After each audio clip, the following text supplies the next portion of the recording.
morning and welcome to another edition of Auditing Insanity's Newscast. I'm Jim Finch and I'm going to be your host for stories about Karen Read, Regan Benson, a look at the GoFundMe market, and of course a flashback to Turtleboy having an emergency live stream from 1 year ago today. Jose Chile de Castro is set to break his silence tonight with a live stream scheduled for 9 p.m. Eastern.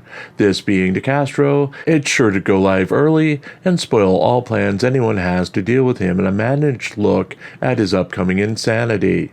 We're not a target. We're not a target. We're not a target. We're not a target. Michael Eline's subscription means nothing. Really? Really? Oh Lord.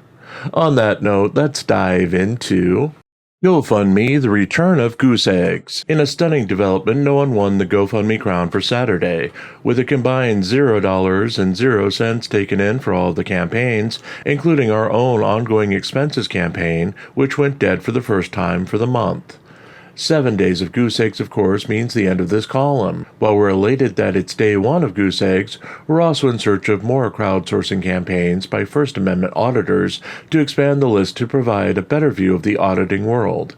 If you know about campaigns on GoFundMe, GiveSendGo, or other platforms by auditors that we're not covering, please leave the links to the campaigns over in our general chat channel on our Discord server. That said, it was again no surprise that none of the auditors brought in donations for the third straight day. With the heat wave gripping the United States right now, auditors are less prone to going outside to audit in the heat. Auditors are also less prone to work on videos or do anything with the heat. A quick check by the auditors on our list finds little new content and nothing that gives the impression that anything is coming that will bring substantial promotions to their campaigns or their channels. As far as the GoFundMe accounts themselves, let's examine the biggest of the active YouTubers with Sean Paul, Long Island Audits Riaz, multiple GoFundMe accounts. Long Island Audit's unlawful arrest and constitutional rights violation campaign sits at $2,326 and last saw a $25 donation 12 days ago. His Support the Fight Against Tyranny and Corruption campaign is worse. While it has a total of $51,186, it hasn't had a donation in 17 days. The LIA-run Fund Legal Defense Against Unlawful Arrest campaign hasn't had a donation in 22 days and is teetering on extinction. Also troubled are his help with criminal defense attorney for the case, which hasn't had a donation in 6 months, his help LIA with legal fees to fight Tyrant's lawsuit, which hasn't had a donation in 3 months, and his help with the billboard truck purchase to expose Tyranny Fund, which sits at $11,621 out of a $20,000 goal and hasn't had a donation in 17 days. With someone on the level of Long Island Audit struggling, as he has an active channel, a huge subscriber base, and has been putting out near daily content, the rest of the auditors should be worried about getting donations in this market. The first total goose egg in a while, it seems, is odd. But we can't give up now. 6 more days of frightening insecurity and inadequate compensation until this column goes away. We can do it! If we just pull together, take a deep breath, and oh yeah. If you'd like to keep our new YouTube channel stay up and keep us reporting new stories every day, we do have a GoFundMe of our own. All proceeds go to keeping the lights on, eating, and writing new stories to feature here and on ReallyCoolSite.org.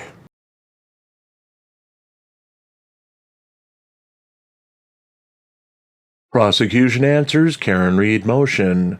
District Attorney Michael Morrissey filed a response to a defense motion in the Karen Read murder case on Friday, urging the judge in the case to deny the motion that would see 2 of the 3 charges against Read dismissed before the start of the retrial in the case.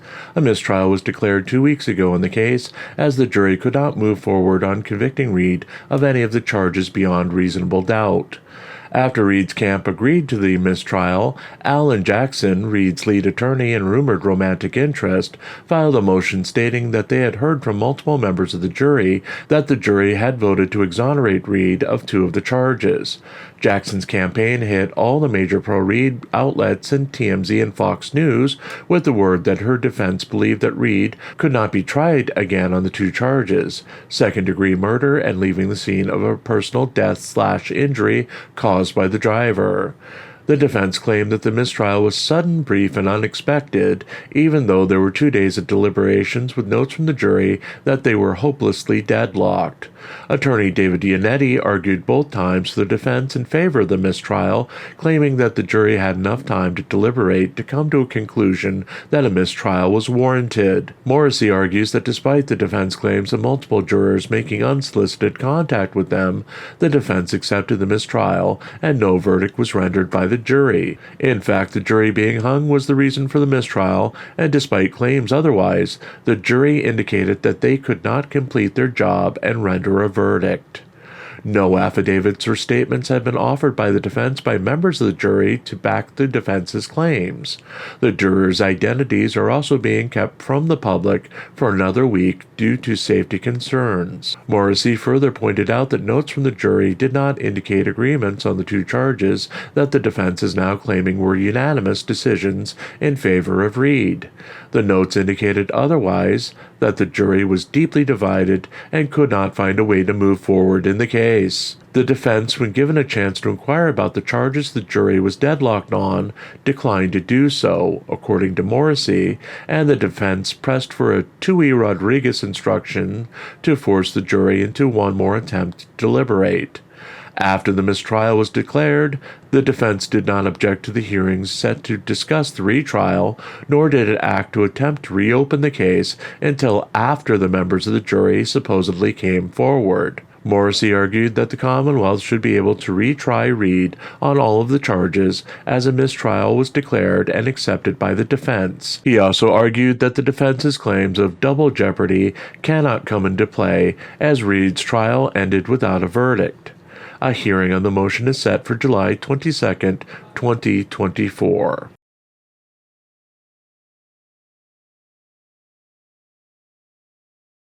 Benson braves heat, can't find Phil. The 60-something-year-old homeless man named Phil was the subject of a search by Regan Benson on Friday as she risked the high heat in Denver to go look for the man during the heat wave that is gripping the nation. Benson was armed with bottles of frozen water, chilled water, and electrolyte packs on Friday as she searched for a friend in downtown Denver. She had intended to pick Phil up to check his mail as he was still expecting documents to help end his homelessness.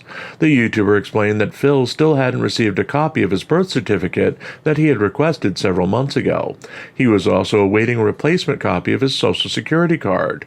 Without both documents, Phil was unable to be placed in a slot for housing last month and ran the risk of losing another opportunity for permanent housing that had just come up. Benson claimed that Phil was no longer a priority for the city of Denver, as he had been on the streets for over 15 years now, and the city considered him too old to focus on. She returned to her idea that Denver is setting up older members of the homeless population to die by making it harder to be put into permanent shelter, as most of the older homeless people do not have documentation. She also briefly raged about the female police officer in Inglewood who called Benson a self-proclaimed First Amendment auditor in a recent police report on Benson's encounter with the homeless woman. The activist warned that the officer needed to learn not to mess with her as she was fresh off of a $130,000 win from settling multiple lawsuits with the Denver Police Department and seemed out to get a payout from the Inglewood Police Department as well. Claiming that she encountered the officer on Thursday, she said that she called herself a dirty cop watcher to the officer while calling the officer a bitch and a dumb rock. Benson was approached by several homeless people during her activities in the heat on Friday. She had a brief altercation with a homeless man wearing a heavy winter coat in the 100-degree heat. She attempted to give the man a t-shirt and bottled water, which saw the man initially tell her to go violate herself before the man calmed down and accepted her offerings. The dirty cop watcher recapped her encounters with Phil over the years and seemed saddened that he was the last survivor of 3 men she had previously housed in a hotel during the winter of 2022. While the other 2 men have died, one's ashes being worn as part of a necklace Benson occasionally wears, she temporarily showed human emotions before catching herself and returning to her usual attitude. Ultimately, Benson's car began to overheat, and she gave up on her search for Phil. His quest for his mail will have to wait for another live stream as she bid her audience one last goodbye before shutting down the stream.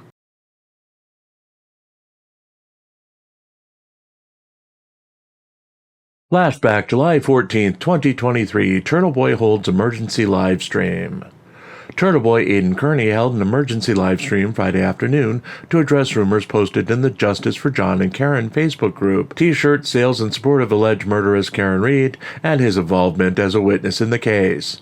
The award-winning journalist started the broadcast by admitting that he was no longer acting as a journalist in the case of Karen Reed, a Massachusetts woman accused of hitting her police officer boyfriend with her car and leaving to die in the snow, and Kearney was now an activist who was making a living, in part, off of the work that he has done to support the case. Kearney indicated that he had a deep love for the Facebook group, but he took issue with the administrators who removed messages from people that claimed to have taken part in a federal grand jury investigation of the case, stating that when the messages are left up, he can contact the people directly and report on more information about what the grand jury is looking into. The YouTuber stated that leaking information from a grand jury has never made an impact on a federal grand jury, and that users of the Facebook group were deluding themselves if they thought their messages had any impact on the case itself. Kearney went on to claim that he was now part of the case as he was asked to sign an affidavit confirming that he had talked to witness Mike McCabe's brother Sean, who allegedly implicated himself and the judge in the case in wrongdoing. Stating that he was a linchpin to the case, whose reporting was primarily responsible for Karen Reed raising $116,000 for a defense fund, Kearney requested that the public stop sending him information and their thoughts about theories on the case. Kearney claimed that he had talked to witnesses directly and that if he told anyone to trust me, they should trust him without question, as he knows things that he cannot reveal at this time. Kearney addressed critics of his fundraising efforts for Reed, stating that he kept half of the $2,060 raised for her in a recent fundraiser, and that he kept all the money raised through the sales of the free Karen Reed t-shirts on his website. The YouTuber claimed that he kept all the profits from the approximately 50 t-shirts that he has sold, as this was now his primary job, and he would continue to raise money off the case in order to support his family and continue his activism on the behalf of Karen Reed.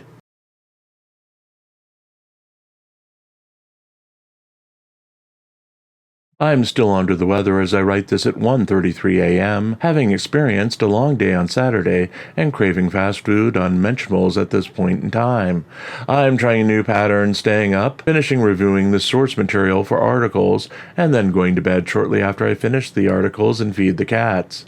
So far I've squirreled multiple times, but did get an issue out and the audio newscast to go with it, along with the Week in Review episode that is up right now on our YouTube channel. Being sick yesterday, I forgot what day it was. It was that simple. I forgot it was Saturday and that we had Week in Review due in the morning. Since the Week in Review covers Saturday news as well, I picked myself up and got stories done and a newscast out in record time. There are no days off from the news, even when you're sick. Things got done in time for inclusion for the hour-long render in Premiere Pro, and the 45-minute upload to YouTube for the premiere that was set in the morning. Allegedly, maybe, it's early. Oh yeah, it happened. This will be the second of 3 shows we're producing on Sunday, so thank you for sticking around, and I hope to see you later on tonight for the All-Star Panel / Chili pre-show. It should be a Hooterville dream. On that note, the closing credits will take us out. Remember, the post-credit sequence will return tomorrow. Snooze it or lose it.